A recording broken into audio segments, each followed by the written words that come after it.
Ping pong की ball अंधे आदमी के चेहरे के पास से हल्के से निकली। उसी मोमेंट उसने मुड़कर एक जबरदस्त वॉली मारी और उसके साथ आया ड्रैगन का रोर। बॉल सीधा जाकर ओपोनेंट की पैडल पर लैंड हुई, लेकिन अगले ही सेकंड ओपोनेंट की पैडल में एक होल हो गया। सभी देखने वाले शॉक में थे। कोई सोच भी नहीं सकता था कि एक ब्लाइंड आदमी खेल भी सकता है। असल में वो अंधा आदमी एक टाइम पर वर्ल्ड चैंपियन था पिंग पोंग में, लेकिन जब उसने सबसे ताकतवर प्लेयर को हराया तो उसी राइवल ने उस पर हमला करवा दिया। घर जाते वक्त कुछ लोग भेजकर उसकी आंखें फोड़ दी गई। उसके बाद से वो चैंपियन दुनिया से गायब हो गया और एक भिखारी बनकर सड़कों पर कचरा उठाने लगा। एक दिन जब वो गार्बेज कैन में खाना ढूंढ रहा था, कुछ और भिखारियों ने उसे पीटना शुरू कर दिया। तभी एक near by ping pong hall की ओनर औरत ने आकर उसे बचाया। उसकी जान बचाने के लिए ब्लाइंड आदमी ने उस हॉल में एक क्लीनर की जॉब ले ली। एक दिन वो सफाई करते हुए टेबल के पास से गुजर रहा था, तभी उसने दो लोगों को खेलते हुए सुना। अपनी जबरदस्त सुनने की शक्ति से उसने पहचान लिया कि एक प्लेयर का माइंडसेट बहुत अनस्टेबल है। उसने कहा, तुम्हारी सर्व वीक है, हार पक्की है। लोगों ने उसका मजाक उड़ाया, बोले एक ब्लाइंड आदमी कैसे बता सकता है कि बॉल कहां जा रही है। फिर वो लोग खेलने लगे। अगले ही रैली में वही प्लेयर एक और पॉइंट हार गया। बॉल लुढ़कते हुए ब्लाइंड आदमी के पैरों के पास आ गई। उसने तुरंत बता दिया कि ओपोनेंट का बैकहैंड स्ट्रांग है, लेकिन फोरहैंड में कमजोरी है। फिर उसने एडवाइस दी, सर्व में स्पिन डालो और फोरहैंड पर मारो। पर प्लेयर ने हंसते हुए कहा, एक अंधा आदमी पिंग पोंग के बारे में क्या जानता है, तू जाकर अपनी झाड़ू संभाल। ब्लाइंड आदमी ने बस हल्की सी कोल्ड हंसी दी। प्लेयर सर्व करने गया। दिमाग में ब्लाइंड आदमी की बात गूंज रही थी, तो सोचा ट्राई करके देखते हैं। उसने स्पिन डाली और फोरहैंड पर हमला किया। ओपोनेंट बॉल को मिस कर गया और बॉल उड़ गई। ये देख प्लेयर हैरान रह गया। एक ब्लाइंड जैनिटर भी इतनी शार्प एडवाइस दे सकता है। तभी एक और बॉल तेजी से अंधे आदमी की तरफ आई, जो सीधा उसके सिर पर लगने वाली थी। उसने झट से अपनी झाड़ू उठाई और इतनी सही टाइमिंग से बॉल को वापस मार दिया कि सब दंग रह गए। हर कोई उसकी तारीफ करने लगा। उसी वक्त पिंग पोंग हॉल की सुंदर ओनर अंदर भागती हुई आई। उसने सारे कस्टमर्स को बाहर निकाल दिया और अपनी पूरी टीम को अर्जेंट मीटिंग के लिए बुला लिया। फिर उसने एक ड्रॉर खोला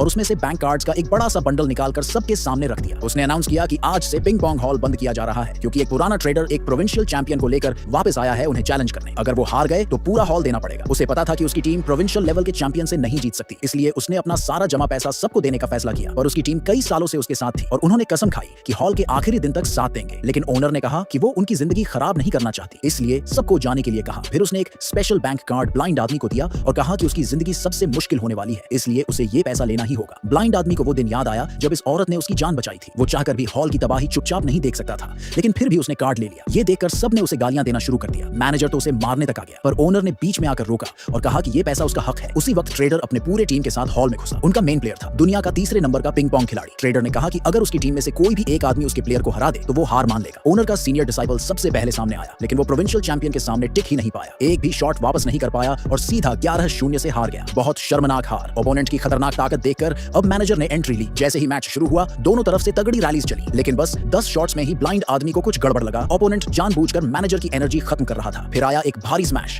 पैडल मैनेजर के हाथ से छूट गया। जब उसने उसे उठाकर वापस खेलना चाहा, तब तक उसकी कलाई में बिल्कुल ताकत नहीं बची थी। मजबूरी में उसे पीछे हटना पड़ा। अब ओनर खुद सामने आई। चैलेंजर ने आते ही एक खतरनाक सर्व मारा। हवा का झोंका साथ आया और बॉल ओनर के चेहरे को काटते हुए निकल गई। ये देख ट्रेडर ने हंसते हुए एग्रीमेंट निकाला और बोला, साइन कर और हॉल मुझे दे दे। ओनर साइन करने ही वाली थी कि तभी ब्लाइंड आदमी खड़ा हुआ।